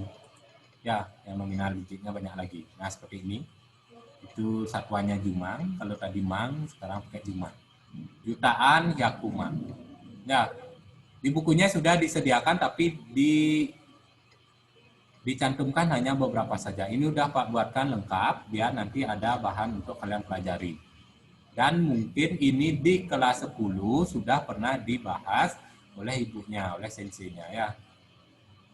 Tolong dibuka lagi bukunya, jangan dibawa-bawa kemana bukunya, karena materinya nyambung nanti sampai kelas 12. Sudah untuk hari ini ada yang ditanyakan? Ada yang masih bingung? Ada ya, ini banyak yang mukanya bingung. Dilatihkan saja, coba aja orak-orek di rumah ya, buat orak-orek, misal buat berapa harganya, buat saja. Boleh nanti ditanyakan atau di WA aja Pak, boleh foto, kirim jawabannya boleh. Ya, biar lebih gampang belajarnya. Karena situasi seperti ini. Sudah hari ini karena waktunya Pak akhiri, terima kasih banyak, tolong belajar lebih giat lagi ya. Minggu depan kita sambung dengan materi yang masih di bab ini. Itu akhir kata Pak Aturkan Parama Santi, Om Santi Santi Santi Om. Sayonara Mata Raisyu.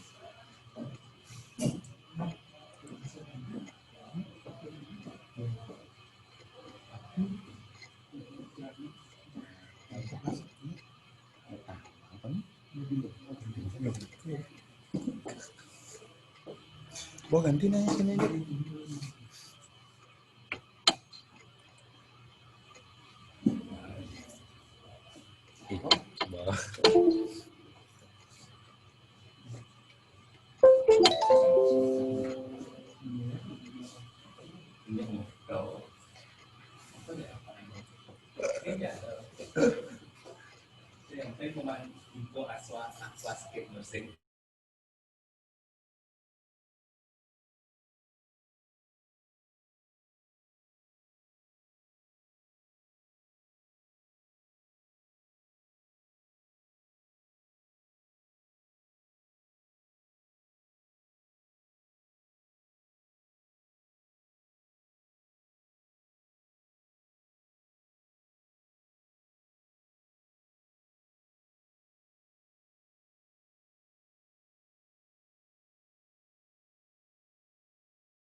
Oke, selamat siang, Nana.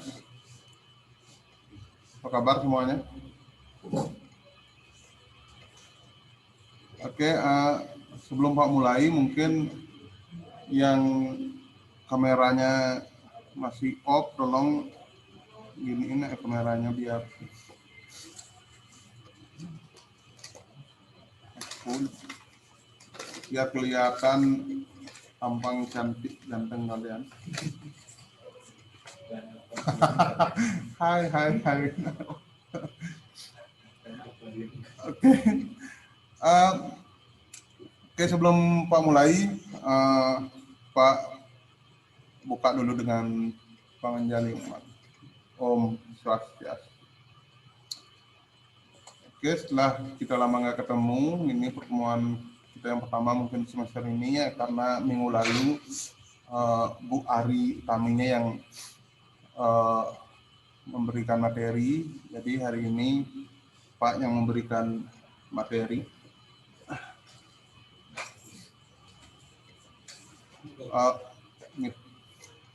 Minggu lalu ada yang bisa gini nggak? Apa aja yang diberikan materi sama Bu Arinya?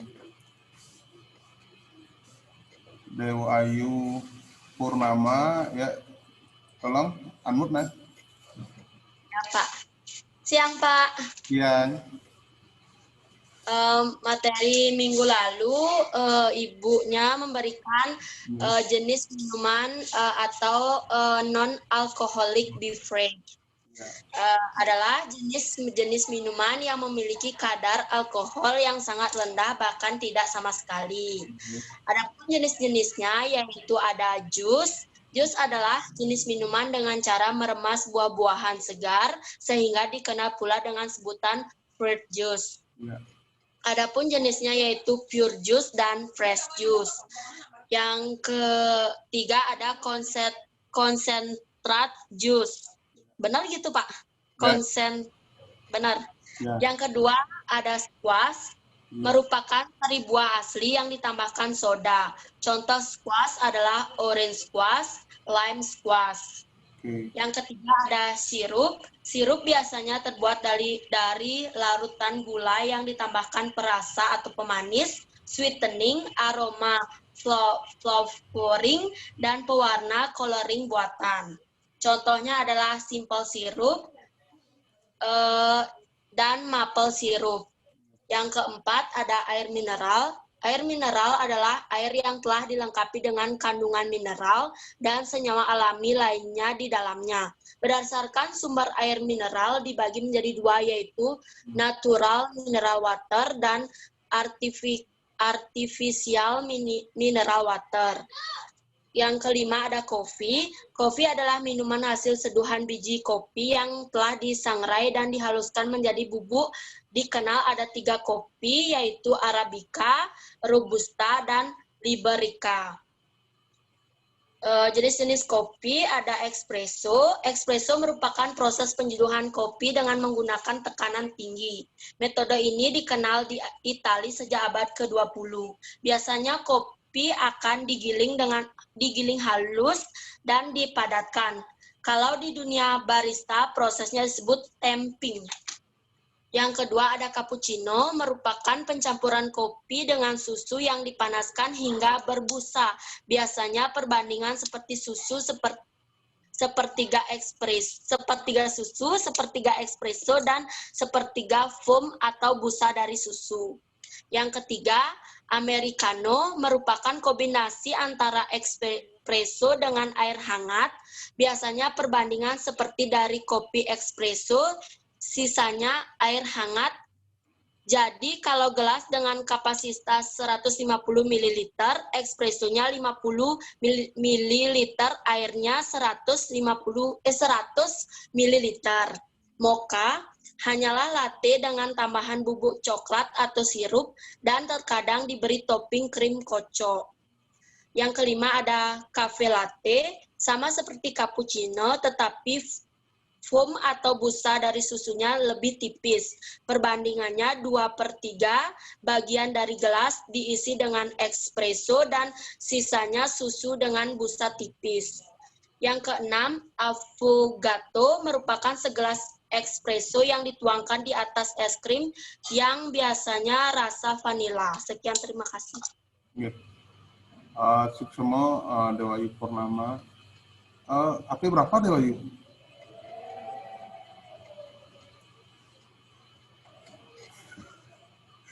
(11) AP 10 gitu.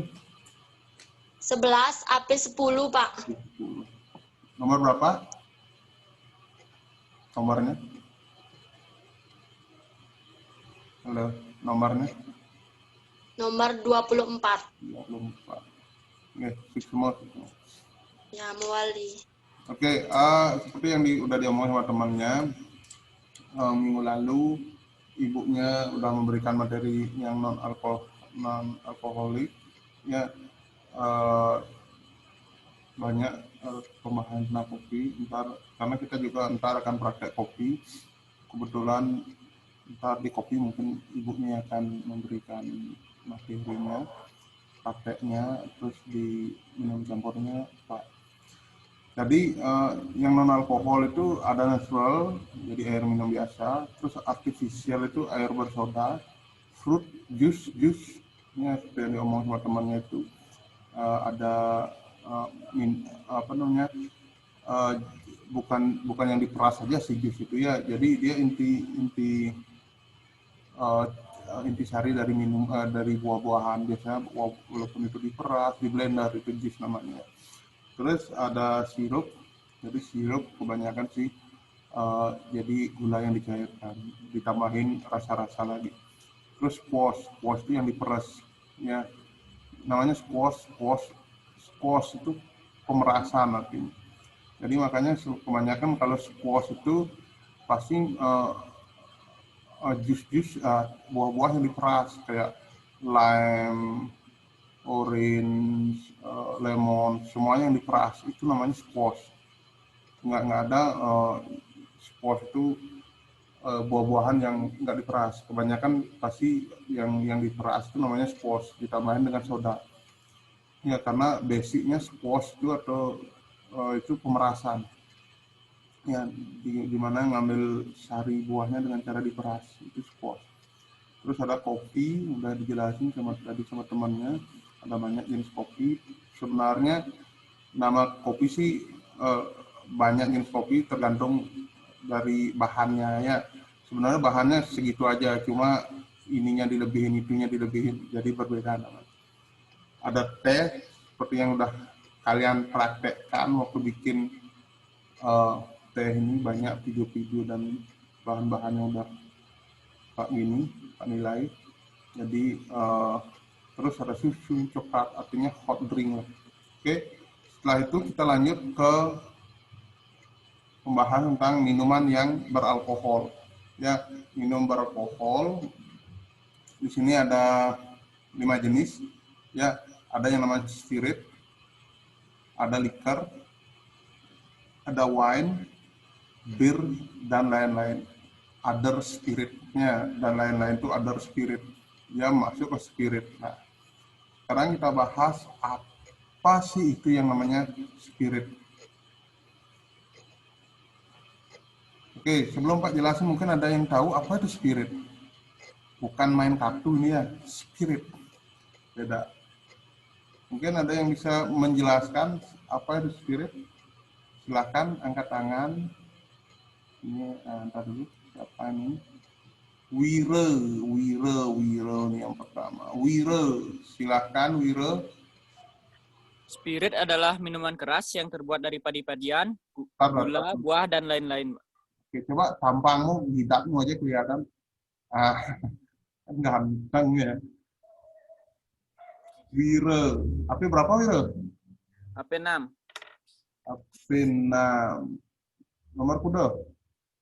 Nomor 18. 18.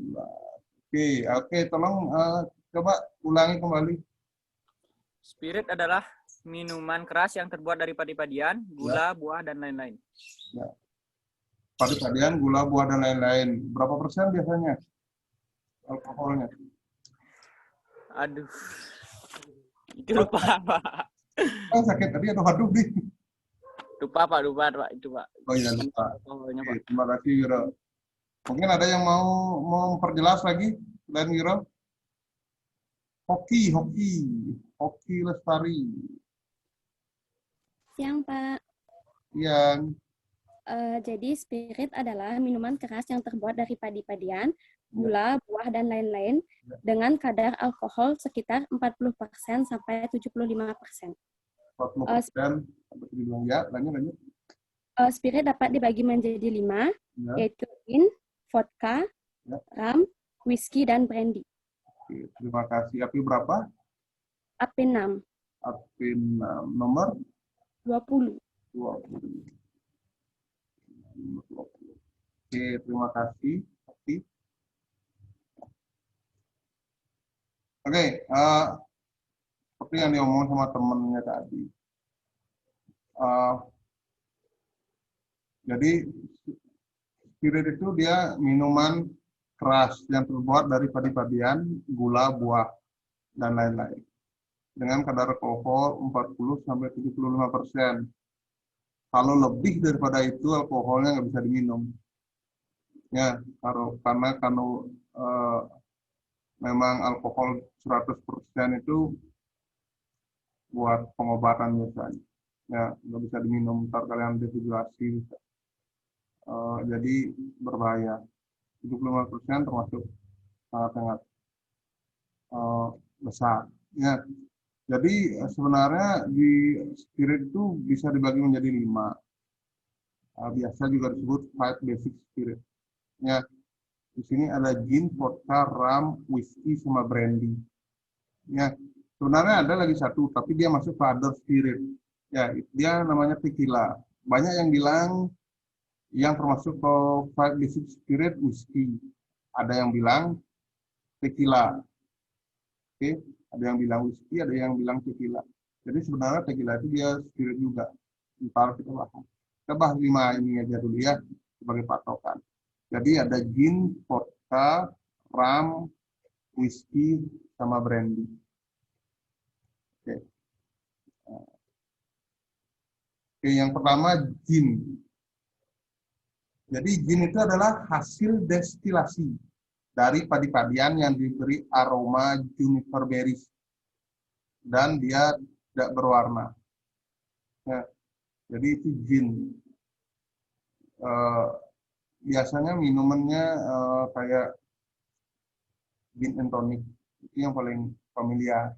Tinggal gin diisi tonic, sama-sama pahit dia. Tapi itulah rasa si lemon dikit. Ya, jadi dia destilasi. Nah, apa itu destilasi? Masih ingat nggak? Hasil destilasi, apa itu destilasi? Masih ingat nggak?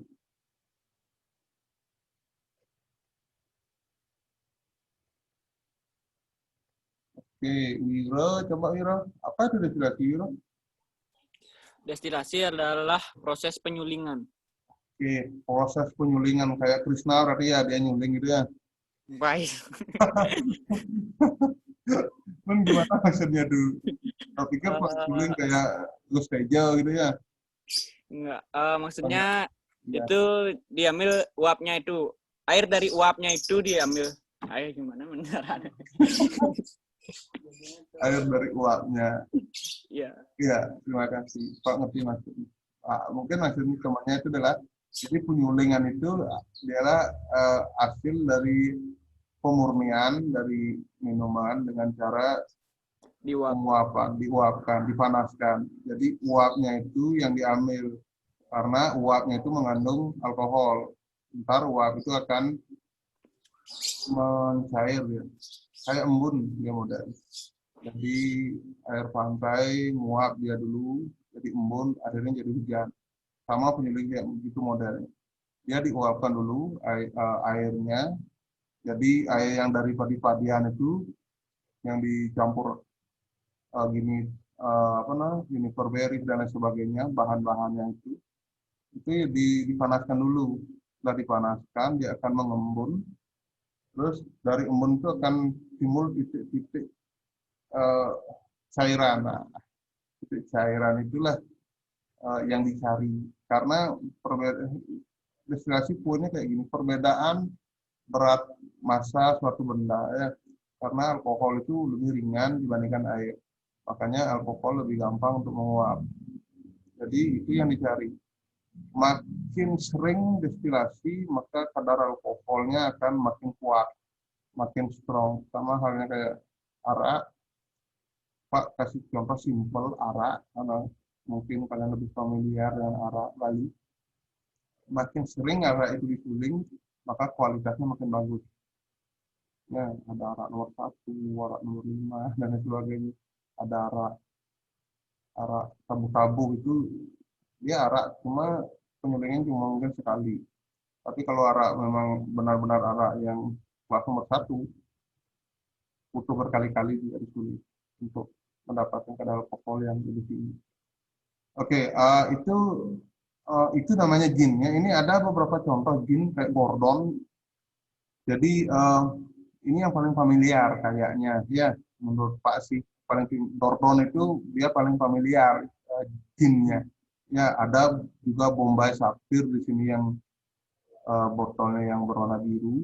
Ya ada Big Cider dan lain sebagainya. Ini beberapa contoh gin. Ya mungkin kalau kalian kepo, kalian cari di internet dan di Google, di YouTube banyak sekali tentang gin dan prosesnya. Karena kalau kasih kalian video proses destilasi untuk apa namanya ginnya sih ada sebenarnya, tapi takutnya nggak muat ntar kalau di HP kalian, ya kan loadingnya mungkin lambat.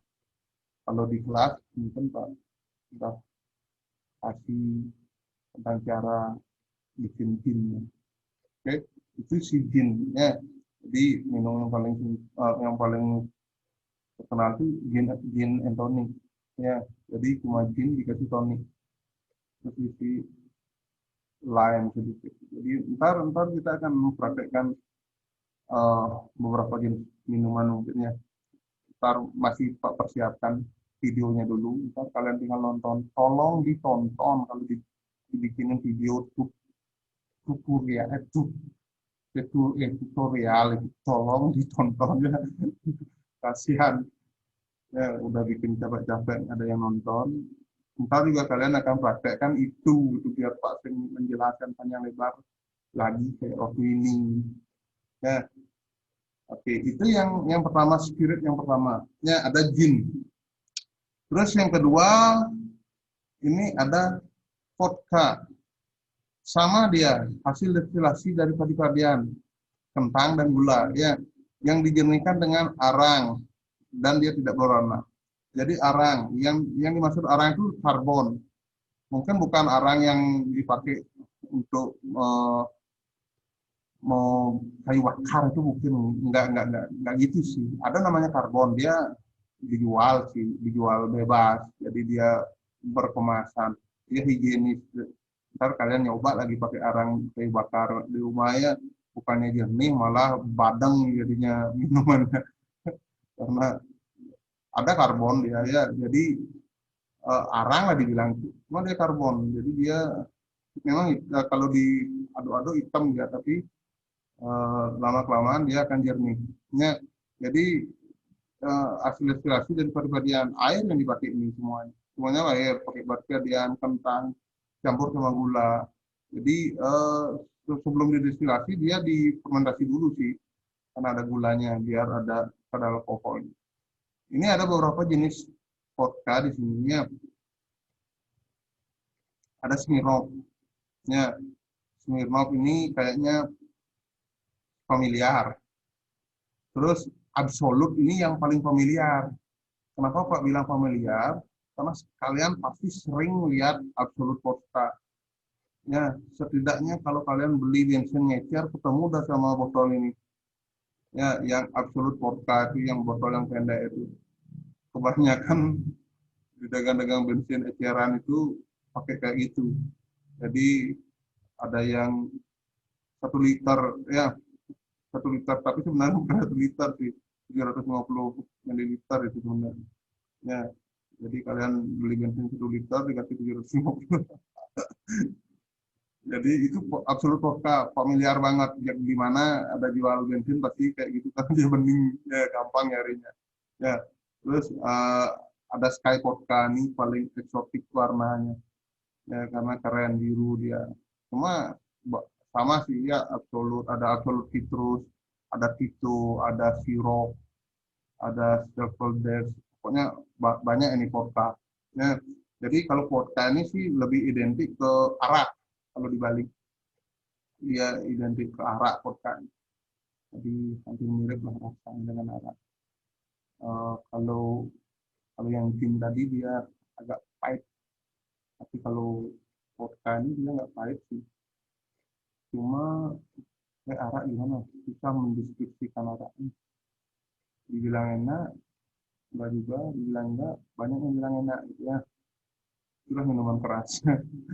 Jadi ini vodka ya, dia kebanyakan dari gula sama kentang, dari campur-campur, hampir mirip sih sama, cuma dia nggak ada juniper berries-nya. Kalau di gin dia pakai juniper berries, jadi sejenis tumbuh-tumbuhan. Ntar kalian gini aja cari aja, banyak kok di YouTube gimana cara bikin vodka, kalian cari di sana. Ya, oke, terus sorry. Oke. Yang ketiga itu ada rum. Ya, Ram itu dia sama destilasi juga dari Morales namanya. Ya, Morales itu gula, ya biasanya Morales atau gula tebu atau Morales disimpan dalam waktu tertentu atau aging proses, sama kayak bikin wine lah, disimpan, artinya di apa namanya, difermentasi dia pada barel atau tong kayu. Ya. Ram ini dia bisa dibagi menjadi 3. Ada yang namanya light, ada yang namanya gold, ada yang namanya dark. Ya, kalau light ram itu dia dry, sama kayak vodka, dia dry, jadi nggak berasa dia. Kalau kita minum dia berasanya panas gitu loh, hangat segar, hangat bukan panas. Itu yang dry. Sedangkan kalau yang gold dia lebih ke manis dia. Ya, dia lebih ke manis. Sedangkan kalau yang dark ram dia lebih ke berat dan berasa gimana ya? Lebih, kalau kita bilang lebih buket lah istilahnya. Dia dark ram. Jadi ini beberapa contoh. Ada yang white rum ini, yang paling familiar nih kayak Bacardi itu dia masuk ke light rum. Ya, kalau kalian bikin mojito ketemu sama Bacardi. Oke. Terus kalau gold dia kayak mais rum itu dia termasuk ke gold ya. Ya, makanya dia agak rasanya rada manis-manis. Jadi kalau kalian mungkin ntar kerja jadi chef, karena sering ketemu sama mais rum ini dipakai untuk memasak, karena dia aroma dan rasanya yang bikin masakan itu segar. Jadi dia perasa.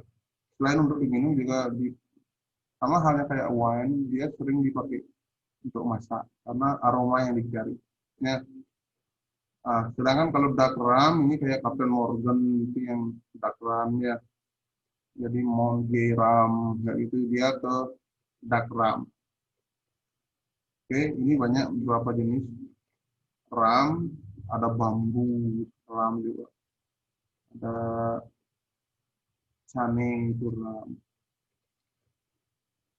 Ya, ini beberapa jenis rum. Ya, jadi seorang bartender tuh harus tahu. Jadi ini beberapa pengetahuan tentang minuman.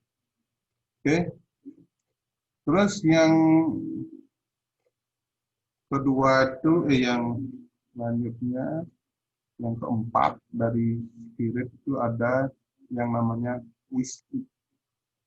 Ya, whisky itu dia hasil fermentasi dari jagung, gandum dan terigu yang disimpan dalam jangka waktu tertentu atau yang seperti yang saya bilang tadi, aging proses namanya, dalam barel yang terbuat dari kayu oak.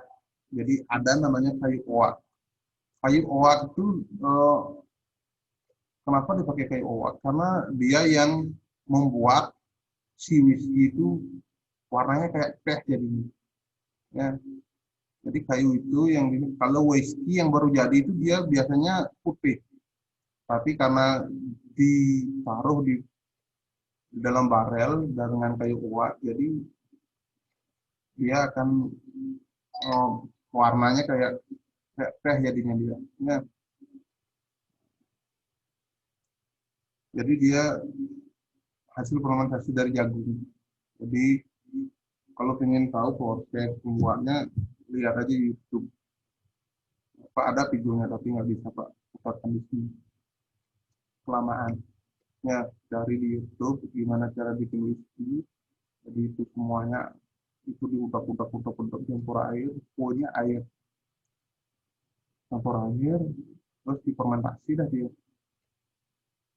Taruh jadi. Ya, ada 4 penghasil whisky. Banyak sih sebenarnya penghasil whisky, tapi 4 yang terbaik. Ada Skotlandia namanya Scott whisky, ada Canadian di Kanada, ada Irlandia, ada Irish whisky namanya, American whisky. Ya, mungkin beberapa di antara kalian, khususnya yang mungkin yang cowok, mungkin yang cewek juga udah kenal dari whisky tersebut. Yang paling familiar itu sebenarnya Scotch whisky, ya, dari Skotlandia. Ini familiar banget ini.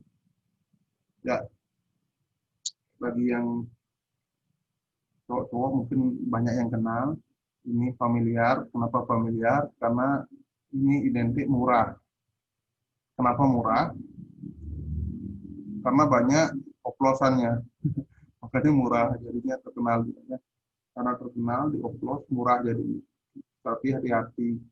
Harus, kalau memang kalian mau membelinya, harus memang benar-benar dari prosedur, dari yang terpercaya, ya. Jangan sampai kalian membeli kena oplosan berbahaya. Ya, tapi Pak sarankan sih jangan dulu minum minuman keras. Ya, jangan dulu minum minuman keras. Jadi ini cuma pembelajaran untuk ke depan kalian. Ya, walaupun kalian seorang bartender, belum tentu kalian seorang pemabuk kan gitu ya. Jadi poinnya biar kalian tahu aja rasanya. Karena kalau kita seorang bartender nggak tahu rasanya, nggak akan afdol. Sama halnya dengan orang yang masak. Chef nggak ngerti rasanya apa jadinya. Kita tahu rasanya, tapi bukan peminum. Ya, kita minum untuk pekerjaan, bukan minum untuk yang bukan-bukannya. Jadi ini mungkin beberapa yang familiar banget. Ada namanya Chivas Regal. Chivas Regal, dia Scotch whisky. Ya, terus yang familiar lagi ini kayak Red Label, Black Label, Green Label, Gold Label, Blue Label, itu familiar banget.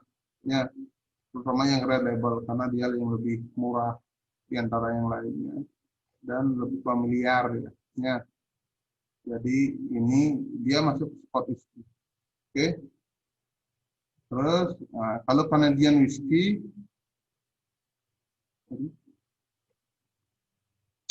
ya ini Canadian whisky-nya. Canadian whisky itu yang lebih ke wizard yang kayak gitu ya, white owl itu. Dia Canadian whisky. Jadi ini tahun 2011 ini gini ya. Jadi beberapa jenis dari Canadian whisky. Kalau Irish whisky juga ya kayak Jameson ya, Bastille ini yang familiar, Jameson itu dia familiar. Ini beberapa Irish whisky, jadi dia dari Irlandia. Ya. Jadi dia fermentasi dari jagung. Kalau American whisky sangat-sangat familiar. Yang sangat familiar itu kayak Jack Daniel. Ya, kenapa familiar? Karena baju banyak sekali yang kayak sablon-sablonan yang kayak Jack Daniel, tapi banyak dipergunakan kayak klub-klub tertentu, itu banyak sekali mirip-mirip. Jadi familiar banget nih, Jack Daniel, Jim Beam, ya ini Walter Key, Excel dan lain sebagainya. Yang paling familiar sih Jack Daniel ya, karena di mana-mana kalian bisa temukan di baju dipakai sablon. Jadi ini termasuk ke American whisky. Ya, itu yang ketiga. Yang keempat yang kelima dari basic spirit itu ada yang namanya brandy. Kalau brandy itu dia terbuat dari hasil destilasi dari wine. Jadi basicnya brandy itu dari wine, dari anggur. Anggur yang difermentasikan lalu didestilasi. Jadi ada dua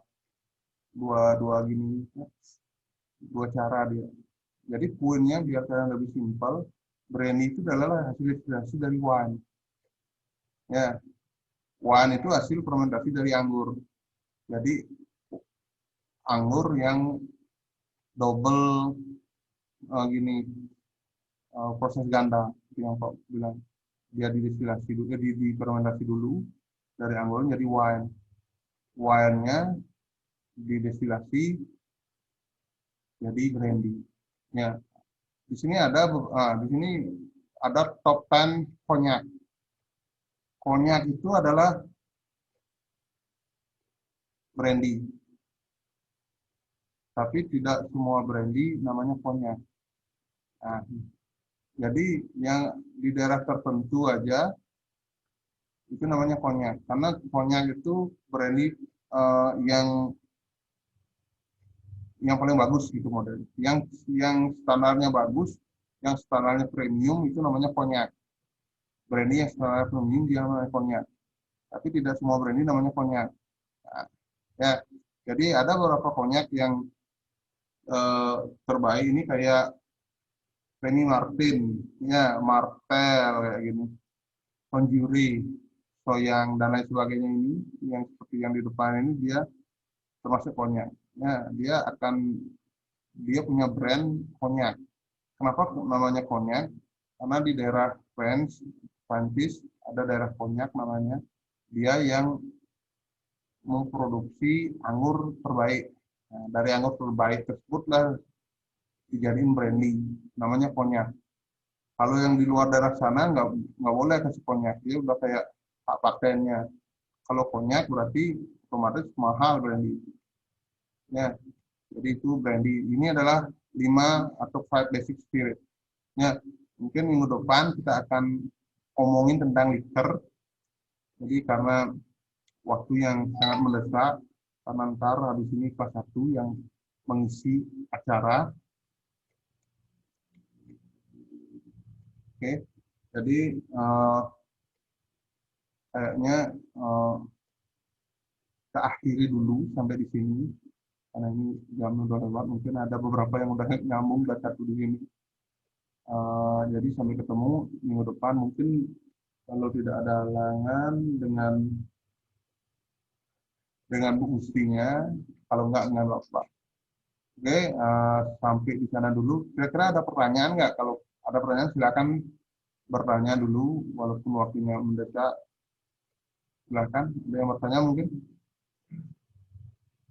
Kalau mungkin nggak malu di sini bertanya, bisa lewat WA dan lain sebagainya, sosmed, Facebook dan lain sebagainya, Messenger ya. Sebisanya mungkin Pak akan jawab. Oke, kalau nggak ada pertanyaan, tadi Pak buka dengan penganjali, sekarang Pak tutup dengan sama Santi. Om Santi, Santi, Santi. Om.